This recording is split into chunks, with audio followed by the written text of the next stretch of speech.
رغبنا في طلب العلم. Ya Allah, Ya Rahman, Ya Rahim, bukakanlah pintu-pintu hati kami untuk menerima ilmu-Mu, Ya Allah. Warzuqnal ikhlasa fihi, dan kurniakanlah keikhlasan dalam hati kami ini, Ya Allah. Wal amala bihi wan nashra bihi hatta ya'tiyana al-yaqin.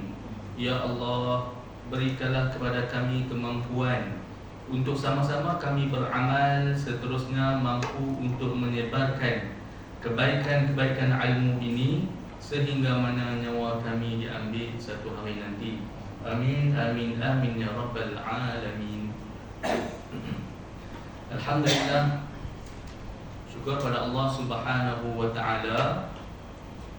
Pada malam ini sekali lagi kita sambung pengajian kitab kita dalam membicarakan tentang kitab Suwaru min Hayati Sahabah, gambaran kehidupan sahabat-sahabat Nabi radhiyallahu anhum ajma'in. Lebih dahulu saya rakamkan jutaan terima kasih kepada Tuan Imam, ahli jawatan kuasa masjid, ibu-ibu, ayah-ayah yang dirahmati oleh Allah Subhanahu wa taala. InsyaAllah malam ini kita sambung pengajian kita dalam muka surat yang ke-85. Surat 85, sahabat Nabi yang nombor 11 iaitulah Sayyidina Abu Ubaidah. Sayyidina Abu Ubaidah bin Al-Jarrah.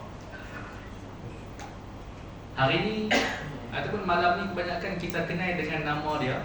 Nama dia ataupun kita panggil kunyah dia, Abu Ubaidah. Tapi kalau disebut siapa nama sebenar daripada susuk tubuh kunyah, iaitulah Abu Ubaidah ni. Jadi kita tak apa nak tahu nama sebenar dia. Dan kita juga hari ini kita tahu tentang penyampai maklumat yang tentera Hamas hari ini pun nama dia Abu Ubaidah. Jadi yang ni kita nak ambil Sayyidina Abu Ubaidah bin Al-Jarrah, sahabat Nabi yang nombor 11. Siapa Sayyidina Abu Ubaidah bin Al-Jarrah?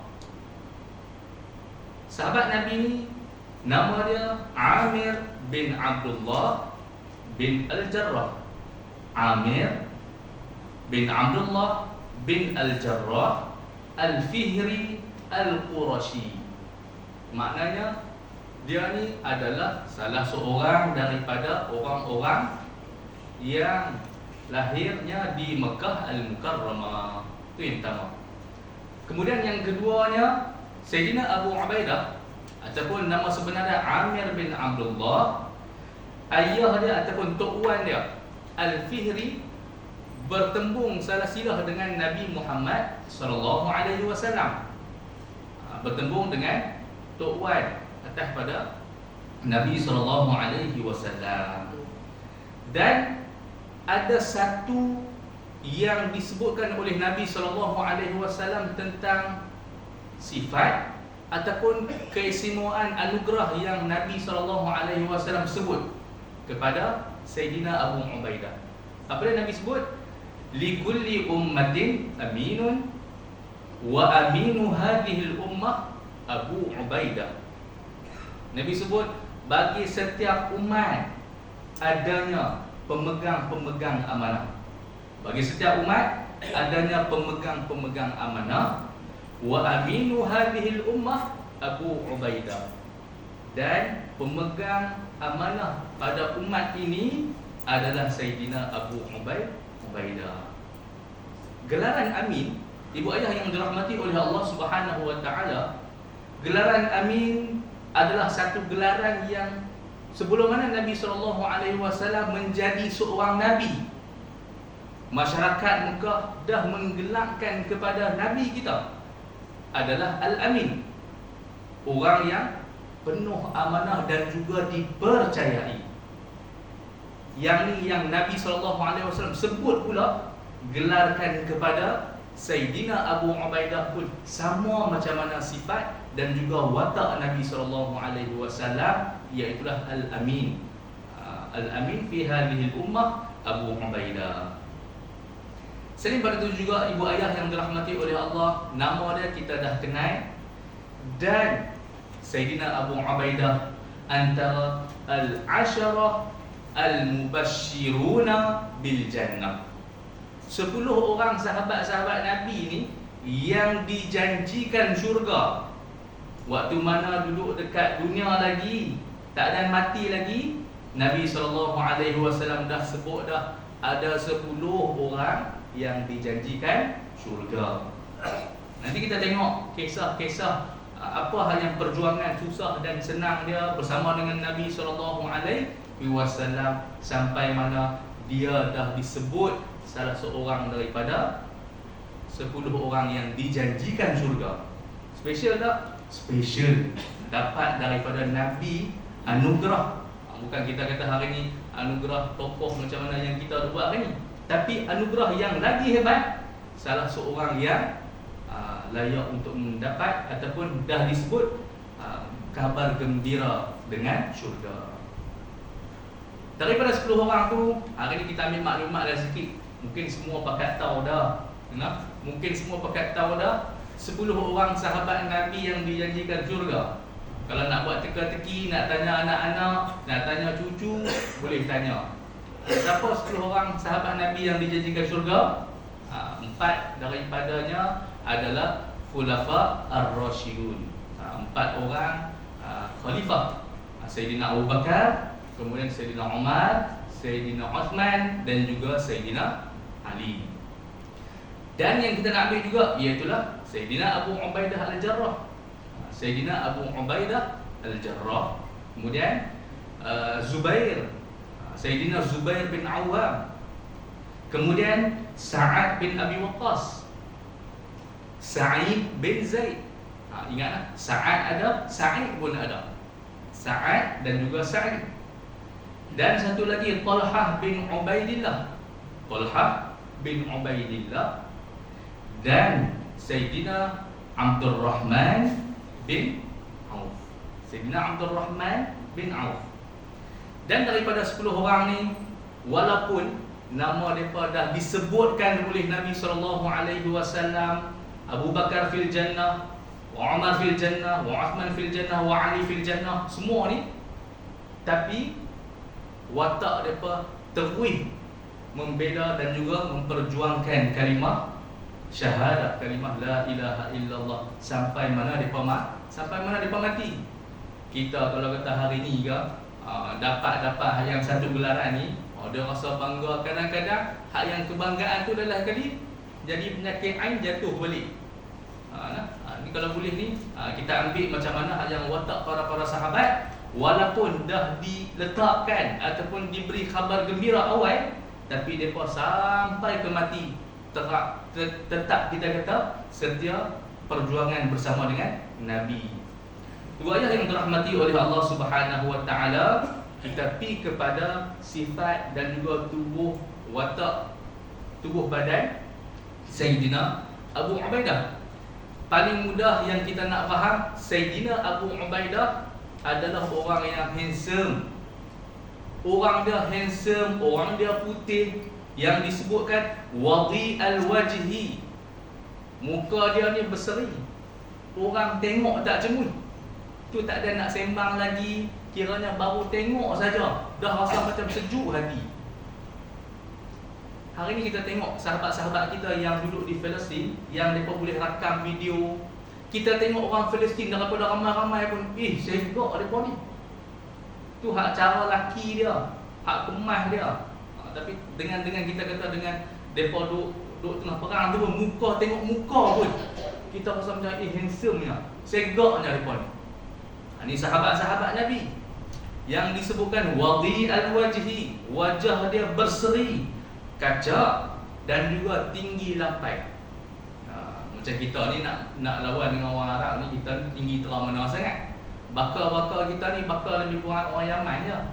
Saya pernah mengaji di sana, lebih kurang kita lah, kita dengan orang Yaman. Tapi kalau kita nak beza dengan orang Saudi, dia agak besar sikit, orang Mesir agak besar sikit, orang Syria pun agak tinggi berbanding lebih daripada kita. Bahkan tinggi lampai dan juga kurus. Maknanya dia tak ada lah badan-badan gemuk ke macam boroi ke, tak ada. Badan dia kurus dan mempunyai jambang yang nipis. Maknanya ada jambang dan dia pandai otor lah. Maknanya orang segak, dia pandai rapi, pandai jaga, pandai urus dia punya hal yang diri dia. Dan siapa-siapa yang hari ni yang boleh, kalau kata boleh berjumpa dengan dia, akan rasa senang berjumpa dengan Sayyidina Abu Ubaidah Al-Jarrah. Dan disebutkan juga ketika mana, waktu mana dia ibarat seperti mana pisau, disebutkan beliau ibarat bagaikan mata pedang yang cantik, berkilau, tajam dan juga runcing. Maknanya kalau kita tengok pedang tu, tengok tu memang elok lah, tapi ada ketika dia akan boleh ataupun kita kata boleh mencederakan, bahkan boleh membunuh. Nak cerita watak dia, walaupun nampak macam slow, walaupun nampak macam pemalu, warak, tawaduk, tapi dekat situ jangan sekali-kali menentang kalimah Allah Subhanahu wa taala. Dan satu daripada kata-kata daripada Sayyidina Abdullah bin Umar. Sayyidina Abdullah bin Umar, dia sebutkan ketika mana bersama dengan para sahabat, ada 3 lelaki Quraisy. 3 lelaki Quraisy yang paling handsome.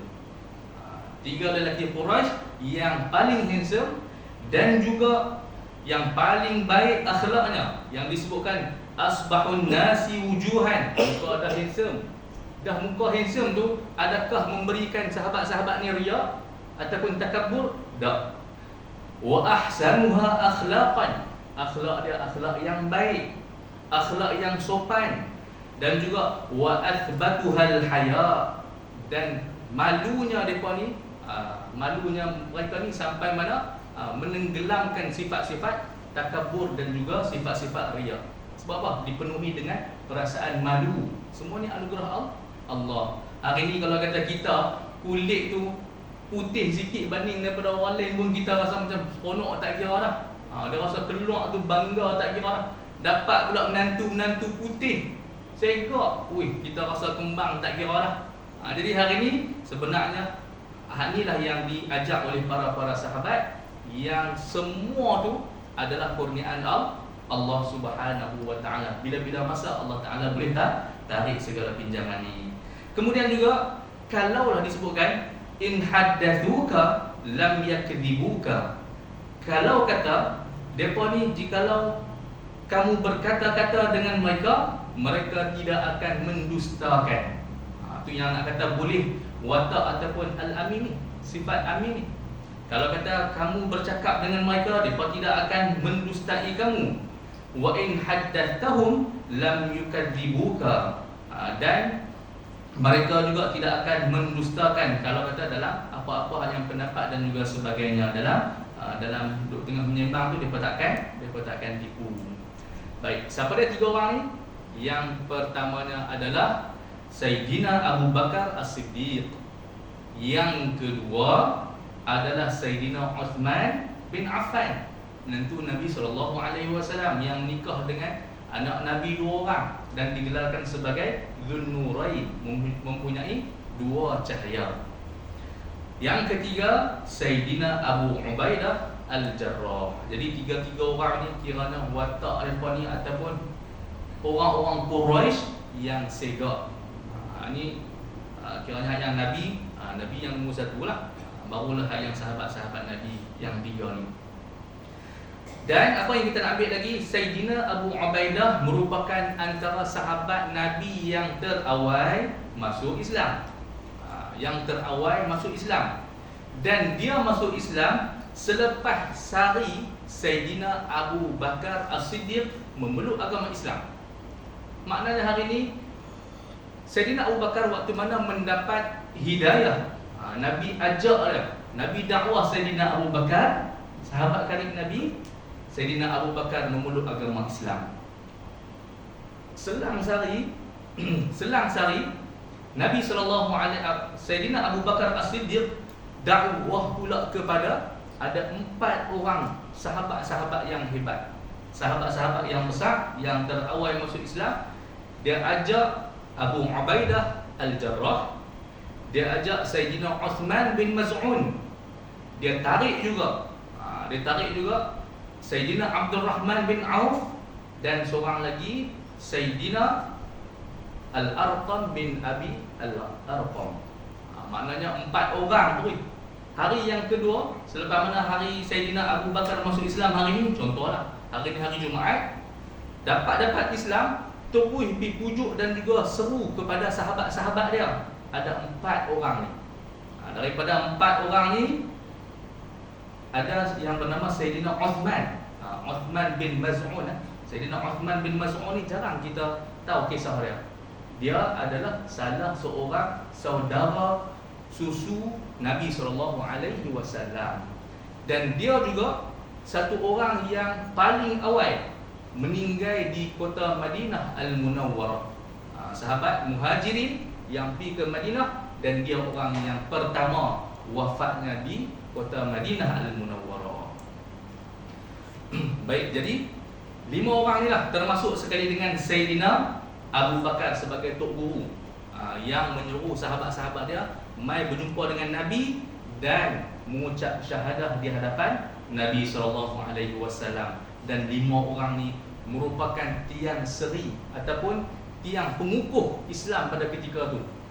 Kita bayang hari ni lah, ibu ayah, orang-orang yang awal ni, orang-orang yang kita sebut legend ni, orang-orang as-sabiqun al-awwalun, memang banyak pengorbanan dan juga susah payah. Kita bayangkan macam mana hal yang Tok Wan kita dulu nak perjuangkan kemerdekaan, bukan satu benda yang mudah. Hari ni kami celek-celek mata ni nampak semua elok dah, tapi hak Tok Wan kita tu punya susah payah. Kita bayanglah contoh macam Tuan Imam kita nak bangunkan sekolah. Satu ketika dulu bukan benda yang mudah. Ustaz Ni'mat nak pergi buka dekat Derang tu. Itu kerana hutan apa semua tu, kira nak pergi buka dekat situ tu bukan benda yang mudah untuk diharungi oleh orang-orang yang awal dalam nak buat satu-satu benda. Tambah-tambah pada zaman Nabi SAW, siapa-siapa yang masuk Islam awal pasti akan diancam bunuh. Kalau kata tak kena bunuh, diseksa. Kalau kata tak kena seksa, akan dipulau oleh masyarakat Quraisy ketika tu. Selain daripada itu juga, nak kata hak yang keimanan, tahap hebatnya para sahabat dulu dengan ujian demi ujian mereka boleh lalui. Sampai mana hak yang peristiwa hijrah pergi ke Habasyah, dia pun antara salah seorang yang bawa sahabat-sahabat lain untuk cari keamanan dan juga pembelaan dekat negara luar. Kemudian ada dalam satu kisah, yang kisah ni kita sebut, walaupun Sayyidina Abu Ubaidah Al-Jarrah dia menerima macam-macam ujian, susah payah bersama dengan Nabi, dan ada satu kisah yang menggugat keimanan dan juga hati Sayyidina Abu Ubaidah Al-Jarrah. Kisah dia waktu mana dalam peristiwa Badar. Dalam peristiwa Badar, kalau kata siapa-siapa yang pergi umrah, dalam pergi umrah kita jaranglah kita boleh pergi ke Badar tu. Kecuali waktu mana hanya motor bolehlah cerita, mereka tengok map, okey, ni nak sampai dah dekat jalan ataupun kawasan Badar. Tapi agak jauh lah, saya pun tak pernah sampai lagi. Jadi dalam peperangan Badar, Sayyidina Abu Ubaidah Al-Jarrah ni diibaratkan seperti mana singa yang duduk tengah lapak, duduk membaham musuh dia. Walaupun umat Islam kita tahu sikit ketika tu lah, umat Islam dalam 313 orang nak lawan dengan 1000 orang. Tapi kita kata yang orang-orang kafir Quraisy ni Allah Ta'ala dah tanamkan dekat mereka rasa gerun, rasa gerun terhadap orang Islam. Dan dalam kisah ni juga, waktu mana yang penunggang-penunggang kuda, penunggang-penunggang kuda ni, kita ibarat macam mana kita kebai kecil lah. Ibarat macam mana kita kebai kecil. Kalau kata gajah tu, kata kebai besar. Kalau kata yang kuda ni, kiranya orang yang hebatlah siapa-siapa yang boleh duduk atas tu. Sehingga mana orang-orang kafir Quraisy yang duduk atas kuda tu pun nampak Sayyidina Abu Ubaidah Al-Jarrah dan depa pergi U-turn ikut lain. Gaya nak nampak ni ibarat macam turn left, suruh bagi isyarat, suruh pergi kona kanan, pergi kona kiri. Kalau boleh jangan duk bagi jumpa Sayyidina Abu Ubaidah ni, sebab kepahlawanan dia diketahui oleh masyarakat Arab tentang keperwiraan dia. Kalau kata mereka pergi ni, memang kiranya macam mana cari nahas lah. Ibarat macam mana suruh tengkuk, ni baru kita kata hak yang naik kuda ni. Naik kuda pun orang takut. Walaupun gerakan orang yang naik kuda ni lebih pantas daripada orang yang duduk di bawah. Dengan sekelip mata kuda tu boleh lari dia ni dengan jarak jauh, dia boleh baling tombak dan sebagainya, boleh menggunakan pisau dia yang tajam, boleh bunuh dan sebagainya. Tapi hak yang penaiki kuda, yang naik kuda ni tak berani nak terapa dengan Abu Ubaidah. Dalam masa orang lain semua pakat duk pergi belah lain, ada satu orang ni daripada awal sampai ke sudah duk perhati dan juga duk piligan Abu Ubaidah Al-Jarrah. Pi dekat sini Sayyidina Abu Ubaidah Al-Jarrah, pi dekat sini, kawan ni pun ikut juga.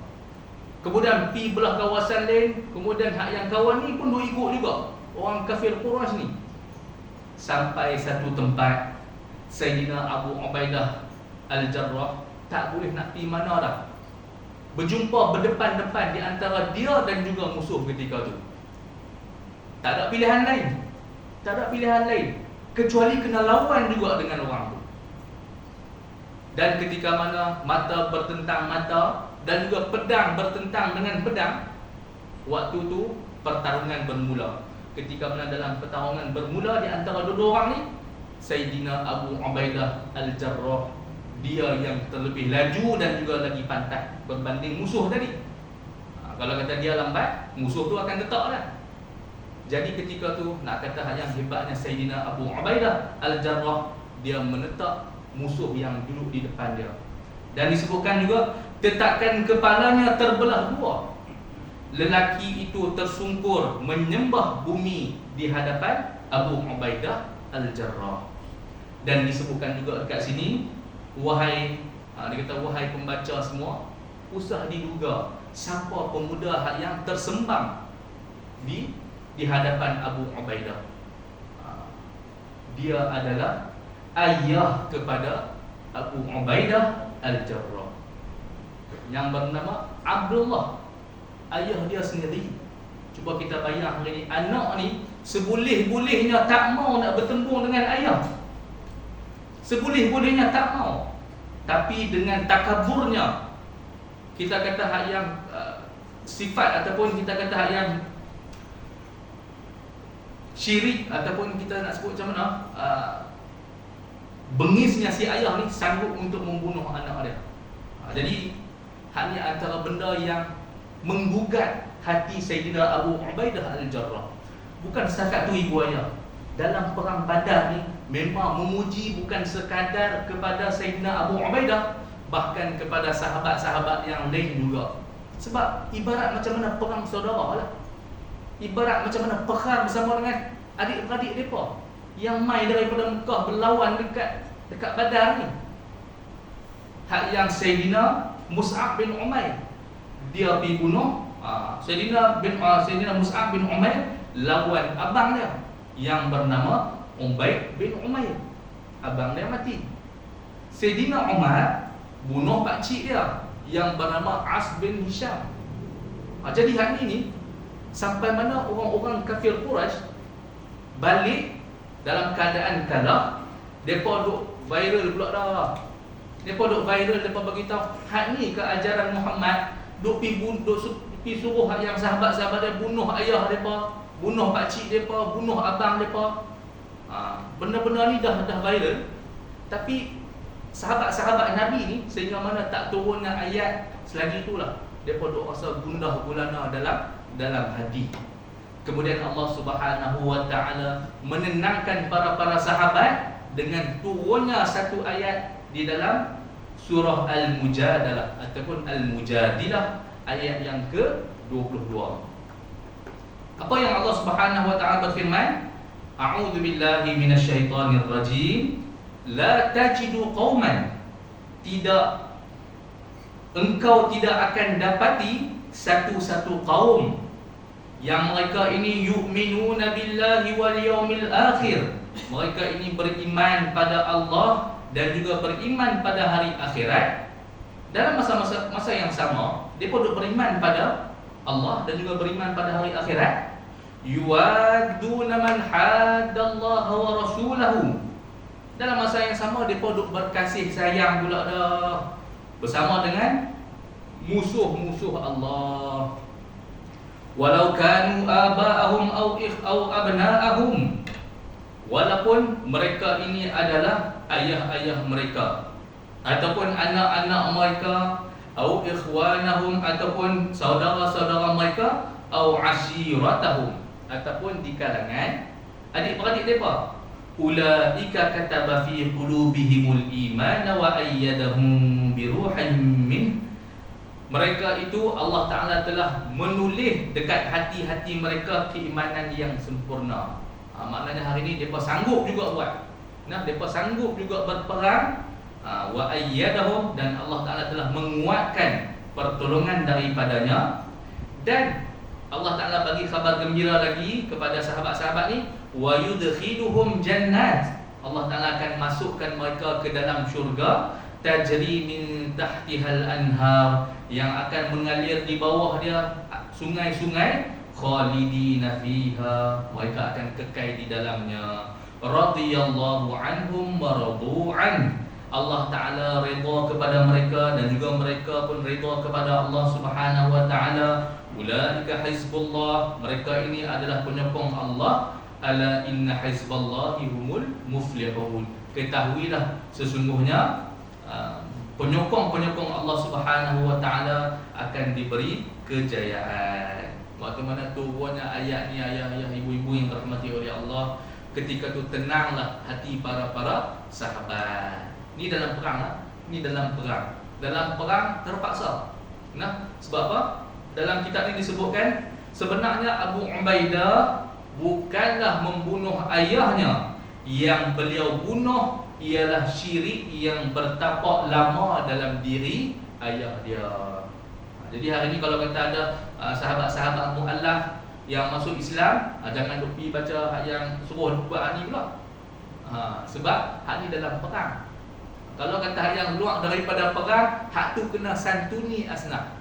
Macam kami di lembaga zakatnya Kedah, ada satu golongan tu nama dia al-mu'allafati qulubuhum, orang-orang yang dijinakkan hatinya ke dalam agama Islam. Dalam mazhab Imam Syafi'i, dalam fiqh disebutkan orang yang dah mengucap syahadah, mu'allaf lah. Jadi orang mu'allaf ni depa yang hari ni duduk di Malaysia kena santuni dan juga kena layan mak ayah dia dengan sebaik mungkin. Baik ibu ayah yang dirahmati oleh Allah Subhanahu wa Ta'ala, ini antara satu babak dan juga satu kisah yang menguji keimanan dan juga kemampuan Sayyidina Abu Ubaidah, sama ada nak buat ataupun tak. Ini kita dah baca dah. Kemudian nak cerita lagi tentang macam mana yang Nabi SAW boleh menggelarkan Sayyidina Abu Ubaidah sebagai Al-Amin.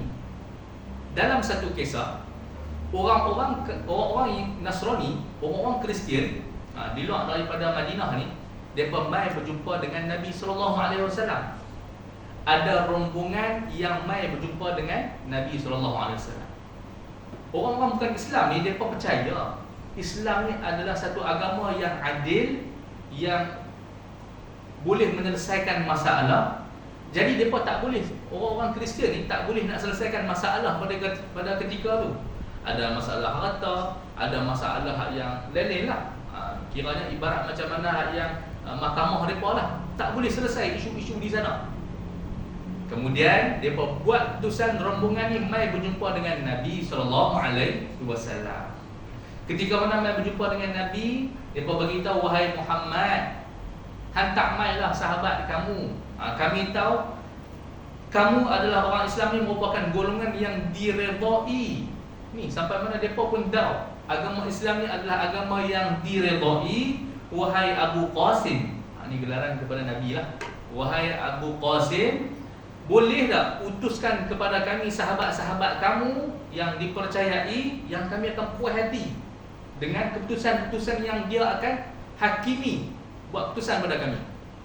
Kemudian Nabi SAW pun sebut, itunil ashiyah, mailah petang nanti, mai petang sikit, ab'ath ma'akum qawiyal amin, saya akan utuskan kepada hampa ni satu orang yang qawi, yang kuat, lagi al-amin, lagi terpercaya. Jadi kemudian waktu mana sembahyang Zuhur, kita ibarat dekat Masjid Nabawi tu.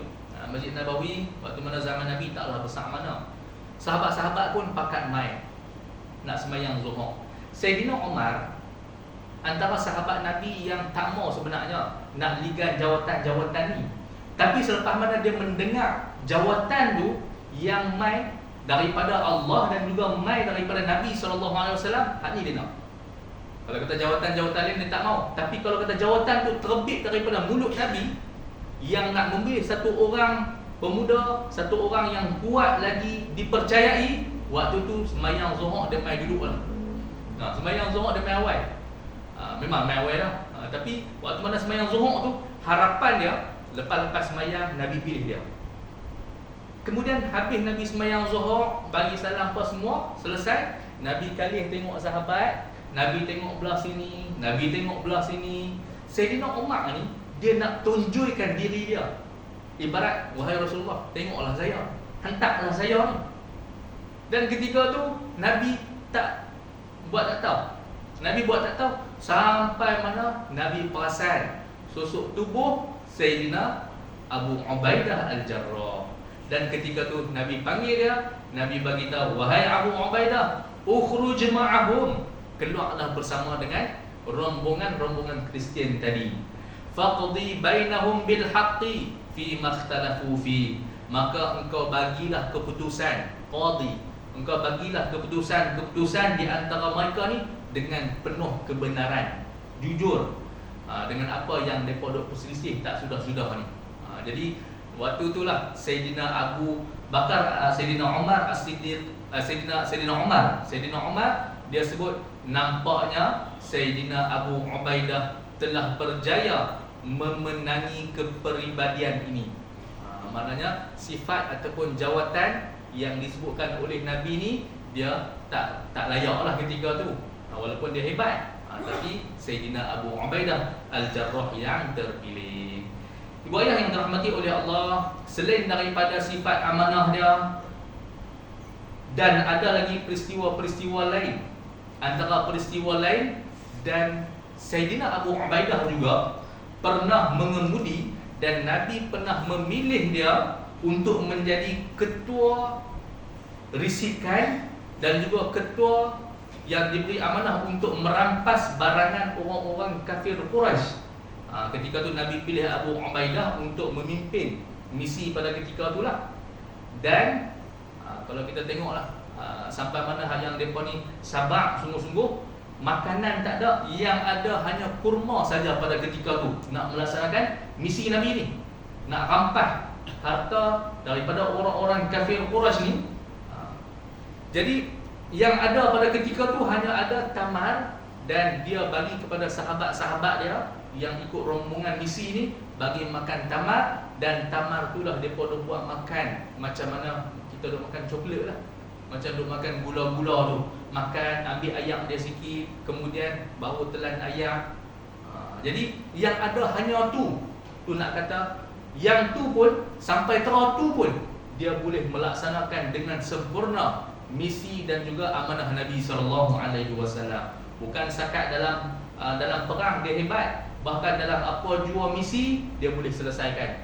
Misi untuk bersama dengan selesaikan masalah orang-orang Nasrani, selesai.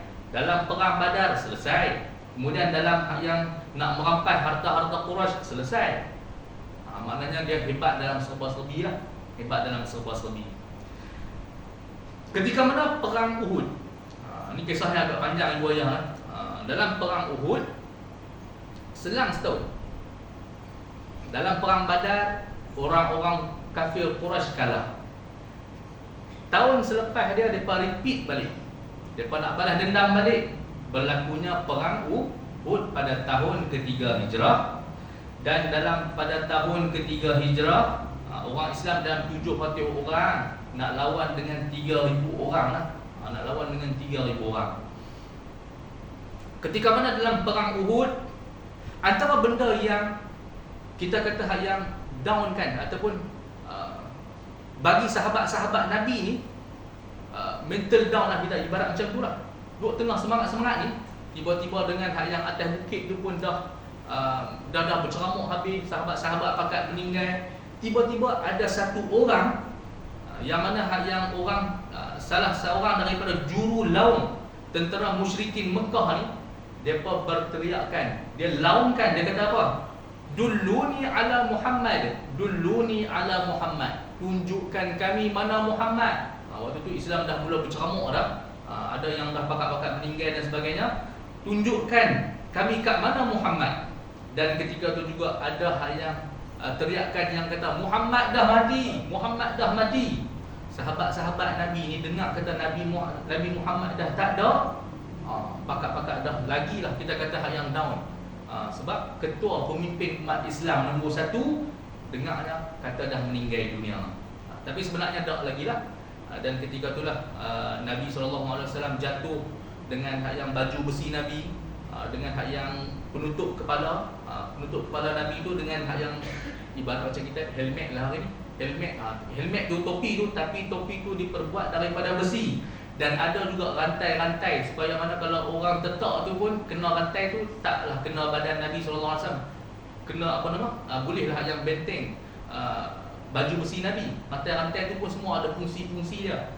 Dan ada satu ketika sampai mana Nabi SAW jatuh di perang Uhud tu, Nabi jatuh dalam satu lubang yang dikorek oleh orang-orang kafir Quraisy. Ibarat macam mana yang jerat lah. Sampai mana Nabi pun jatuh dalam tu, dan kepala Nabi pun ada yang dibaling batu dan sebagainya.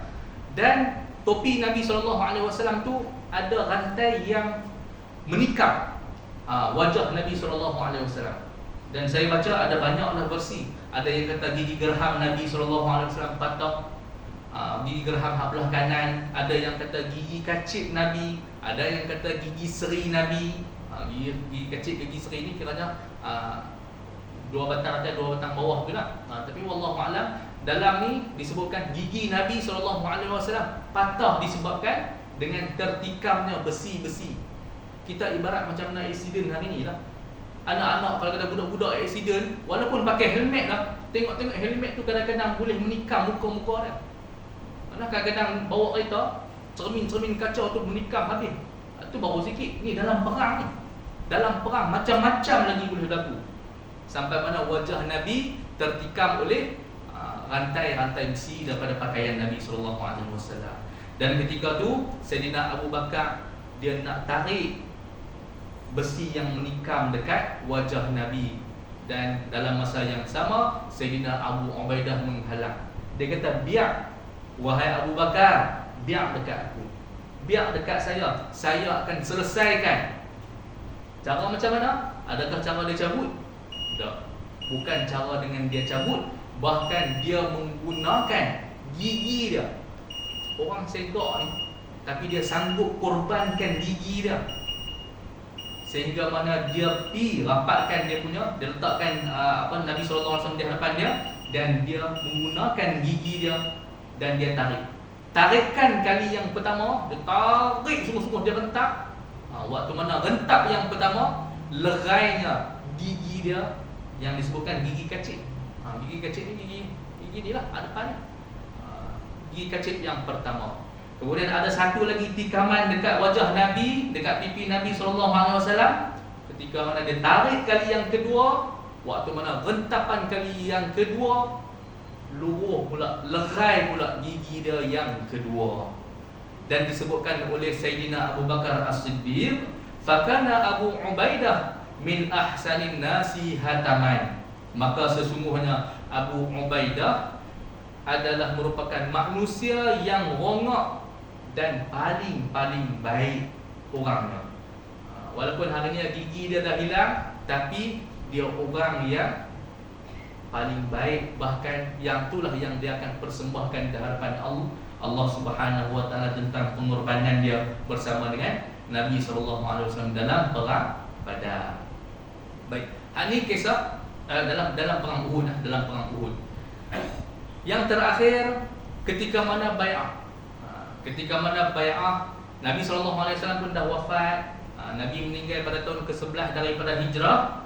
Ketika mana pemilihan sahabat siapa yang nak pilih khalifah Islam yang pertama selepas mana Nabi sallallahu alaihi wasallam. Jadi ketika tu Sayyidina Umar dia pipi, dia bagi tahu kepada Sayyidina Abu Ubaidah Al-Jarrah, dia bagi tahu, wahai Abu Ubaidah, saya pernah mendengar daripada Nabi sallallahu alaihi wasallam. Dia kata, wahai Abu Ubaidah, bentangkan tangan kamu wahai Abu Ubaidah, saya nak berbai'ah kepada kamu untuk menjadi khalifah Islam yang pertama. Fa inni sami'tu Rasulullah sallallahu alaihi wasallam yaqul, sesungguhnya saya pernah mendengar Nabi sallallahu alaihi wasallam bersabda, likulli ummatin amin, bagi setiap umat itu ada pemegang amanah, wa anta amin hadinul ummah, dan kamu wahai Abu Ubaidah adalah pemegang amanah bagi umat ini. Jadi berdasarkan dalil inilah yang Sayyidina Umar nak melantik ataupun nak berbai'ah Sayyidina Abu Ubaidah Al-Jarrah. Dan ketika tu Sayyidina Abu Ubaidah Al-Jarrah tolak, dia beritahu, dia kata, pilihlah Sayyidina Abu Bakar As-Siddiq. Nabi SAW lantik dia untuk menjadi imam ketika mana Nabi SAW sakit, dan dia juga menjadi pemimpin dalam solat kita. Adalah hujah-hujah last sekali lantiknya Sayyidina Abu Bakar As-Siddiq. Lepas daripada yang pemerintahan Sayyidina Abu Bakar dalam tempoh 2 tahun selesai, Sayyidina Abu Ubaidah tetap memberi taat setia dan juga nasihat kepada Sayyidina Abu Bakar As-Siddiq. Kemudian selepas mana meninggalnya Sayyidina Abu Bakar As-Siddiq, naik pula Sayyidina Umar Al-Khattab. Ketika mana naik Sayyidina Umar Al-Khattab,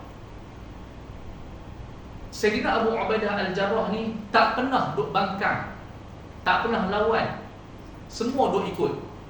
Suruh pergi kat sini selesai, Dan ketika mana misi Sayyidina Umar Al-Khattab hantar Sayyidina Abu Ubaidah Al-Jarrah pergi dekat Syria, nak bagi perluasan, nak perluaskan wilayah dekat Syria di sana tu. Dan ketika tu ada satu permintaan Sayyidina Umar Al-Khattab yang ditolak. Apa dia permintaan dia? Ketika mana Sayyidina Abu Ubaidah duduk dekat Syria bersama dengan tentera-tentera Islam ketika tu, berlakunya satu wabak yang dipanggil wabak Amwas.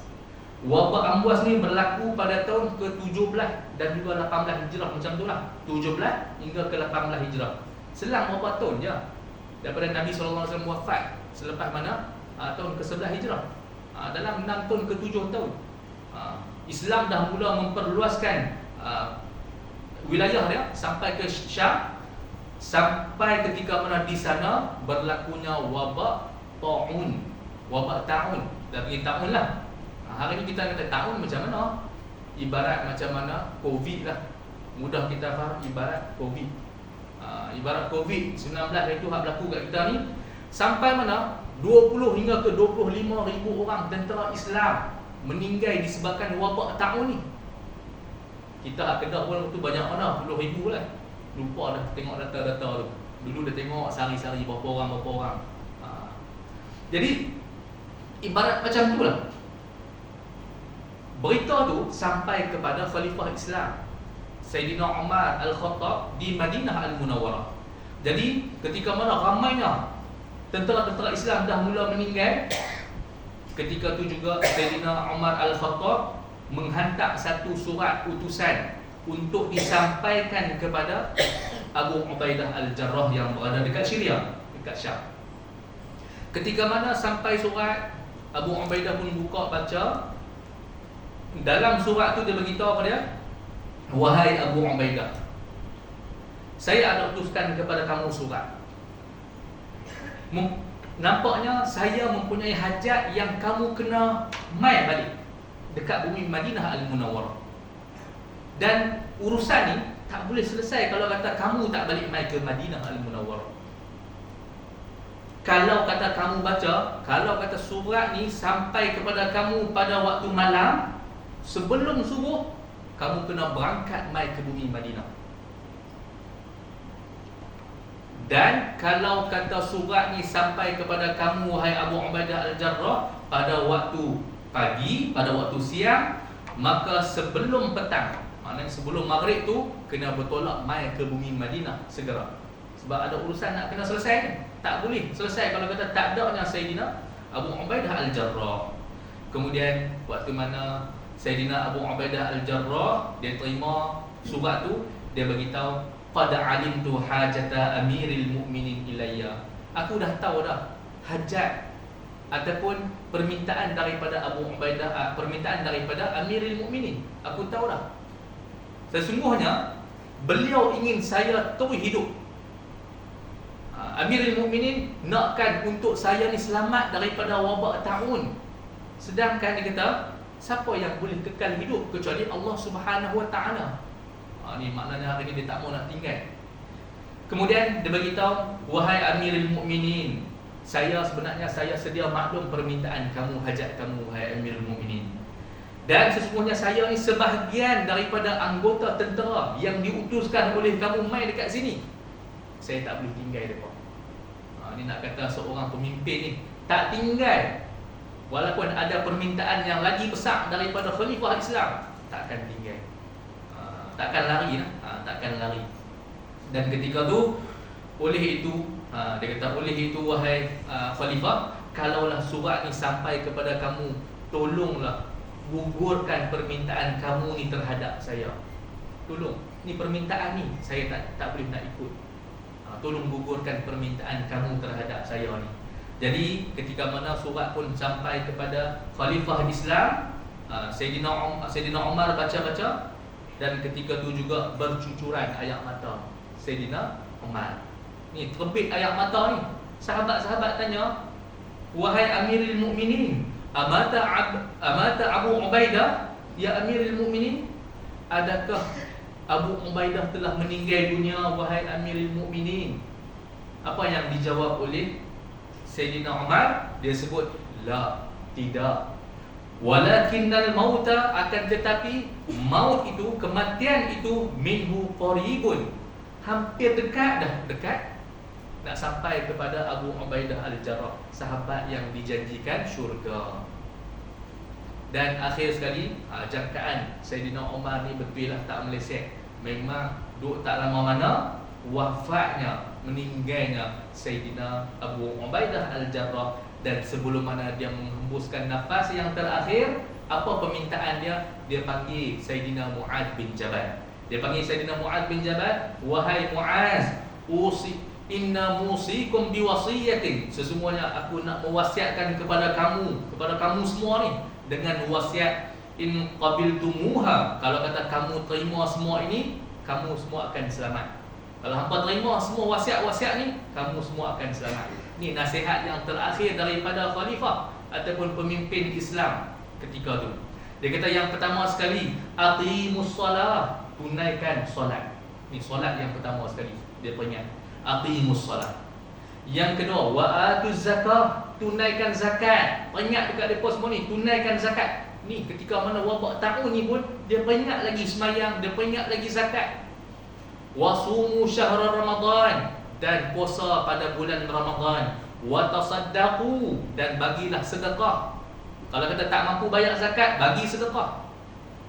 Wa hajju, dan tunaikanlah haji. Wa atamiru, dan tunaikanlah umrah.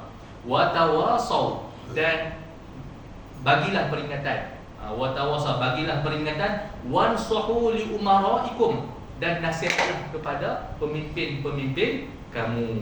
Jadi itu pula panjang kalau kata ayat dia. Jangan kamu dilalaikan oleh dunia lantaran jika seseorang mampu hidup selama 1000 tahun, dia tetap akan menuju kematian seperti mana kamu melihat saya sekarang ini. Sesungguhnya Allah Ta'ala telah menjanjikan kematian kepada anak Adam. Oleh itu mereka pasti akan mati. Manusia yang paling bijak ialah orang yang paling taat kepada Tuhannya dan paling banyak melakukan amalan sebagai persediaan untuk hari kebangkitan. Lastly disebut wassalamualaikum warahmatullah. Dan selepas daripada itu juga dia beritahu, wahai Mu'ad, imamkanlah mereka, salli bin nas. Kamu pula kena jadi imam selepas ini. Maknanya dia akan jadi pemimpin selepas mana kematian Abu Ubaidah Al-Jarrah. Tak lama mana meninggalnya Sayyidina Abu Ubaidah Al-Jarrah, dan Sayyidina Mu'az bangun, dia berucap, dia kata apa? Wahai manusia, sesungguhnya telah ditimpa kesedihan disebabkan kematian lelaki ini. Demi Allah, saya tidak pernah kenal lelaki yang lebih berhati mulia dan jauh daripada hasad dengki dan terlalu cintakan dengan mati, dan yang paling banyak menunaikan tanggungjawab. Doakanlah kerahmatan untuknya, pasti Allah Ta'ala akan merahmati kamu semua. Fatarhamu alaihi yarhamkumullah. Jadi ibu ayah yang dirahmati oleh Allah Subhanahu Wa Ta'ala, hari yang kita nak ambil kisah daripada kisah sahabat Nabi yang bernama Amir bin Abdullah Al-Jarrah, ataupun lebih popular orang kenal dia dengan Abu Ubaidah Al-Jarrah.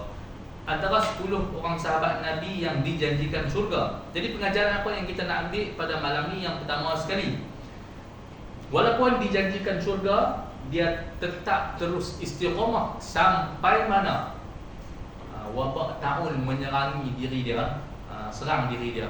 Sebenarnya wabak taun ni, dan ada satu hadis Nabi sebut siapa-siapa yang terkena wabak, macam mana yang sahabat-sahabat kena, mereka pun digelarkan juga sebagai syahid. Mereka pun digelarkan juga sebagai syahid. Itulah yang dia duk minta dan juga dia duk hajat untuk gugur syahid. Walaupun bukan dalam pertempuran perang, tapi yang tahun pun dikira juga sebagai mati syahid. Kemudian hebatnya Sayyidina Abu Bakar. Ini nak kita hebatnya Sayyidina Abu Bakar, dapat Islam, terus cari, sampaikan nasihat, sampaikan dakwah, sehingga mana yang daripada 10 orang sahabat Nabi yang dijanjikan syurga, 5 orang tu masuk Islam atas tangan Sayyidina Abu Bakar As-Siddiq. 5 orang, 5/10 tu masuk atas tangan Sayyidina Abu Bakar As-Siddiq. Kemudian Sayyidina Abu Ubaidah Al-Jarrah juga, dia ni tak tangguh lama nak waktu mana dapat hidayah Islam. Tak tangguh lama. Dapat selepas mana Sayyidina Abu Bakar dapat, dia pula masuk Islam. Sebab ada juga sahabat-sahabat Nabi yang lain masuk Islam agak lambat. Contohnya macam mana Abu Sufyan dan sebagainya, tu masuk agak lambat.